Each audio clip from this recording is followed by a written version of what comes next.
In the year 587 BC, the city of Jerusalem was attacked by the Babylonian Empire. And a year later, the city and the temple were plundered and burned. Thousands of Israelites were taken from their homes and relocated all over ancient Babylon. They became exiles. And so now they're a minority, surrounded by a new culture with new gods.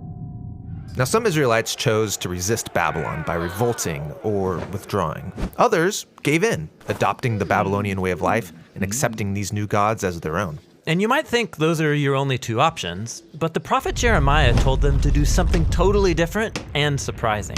To settle in, build houses, plant gardens, grow families, and most surprisingly, to seek the well-being of Babylon and pray to the Lord on its behalf. So this is like a third way. Yeah, it's not compromise or revolt. What does it look like? Well, there's a whole book of the Bible that explores that question. It's the story of Daniel.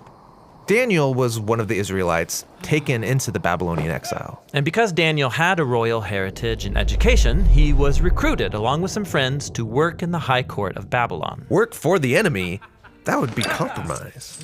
Or they could gain the king's trust, take him down from the inside. That's what you might expect, but instead, they take Jeremiah's advice and choose the third way. They serve the king of Babylon, taking on Babylonian names and even clothing style. So they seek Babylon's well-being.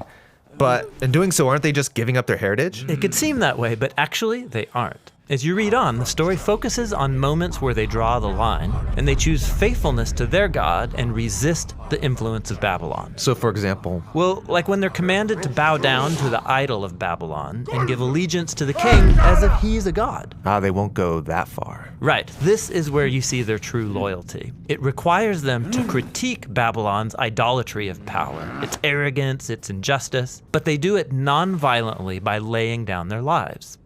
And so God vindicates Daniel and his friends for their faithfulness. So they would serve Babylon, seek its well-being, but their loyalty was always to God. Yeah, this is what Jeremiah was envisioning. The way of the exile is a combination of loyalty and also subversion.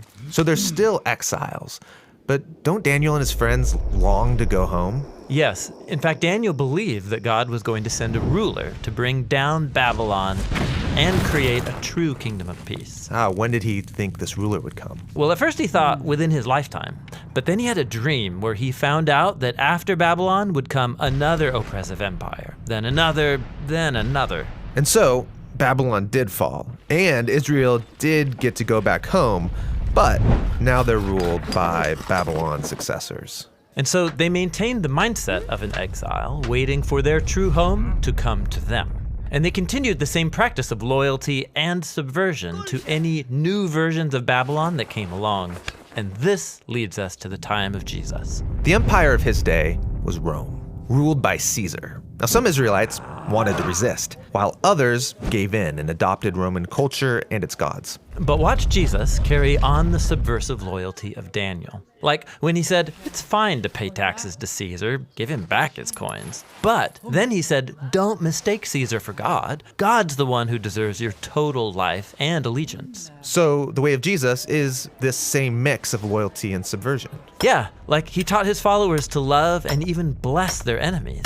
But he also got arrested for speaking out against the corrupt leaders of Jerusalem and Rome. He critiqued their idolatry of power, and it cost him his life.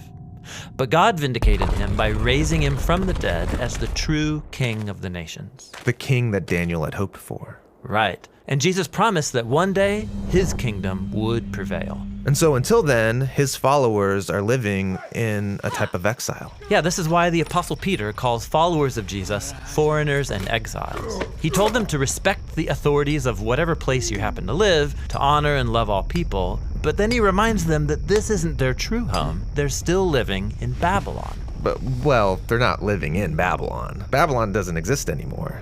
Or does it? In the Bible, Babylon has become a symbol that describes any human institution that demands allegiance to its idolatrous redefinitions of good and evil. Okay, so we all live and work in Babylon. How do I seek the well-being of Babylon while my allegiance is to someone greater? Yes, Jesus' followers are called to live in that tension between loyalty and subversion. That's the way of the exile.